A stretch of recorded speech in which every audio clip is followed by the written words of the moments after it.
नमस्कार भावांना बहिणींना. तर असं असतंय, देव सुद्धा खोट्याच्या मागे असतो, खऱ्याच्या मागे नसतो.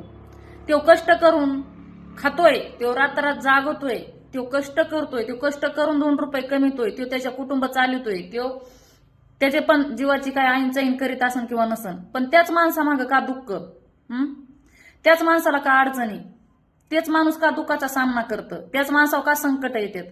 कारण एवढं लक्षात असू द्या भावांनो बहिणींनो, कसं असतं, संकट आले येतात, पण त्या संकटावर कसा आपला मात करायचा आणि पुढे चालायचं ते आपण ठरवायचं असतं.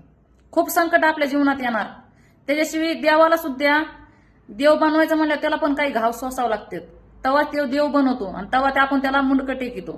तसंच आपल्या पण जीवनामध्ये खूप आपल्याला अडचण येणार, खूप संकट येणार, पण हे टेन्शन घ्यायचं नाही. कधीतरी पुढे बघायचं पण मागं वळून बघायचं नाही. असंच का एवढं माणूस तेच का दुःखी,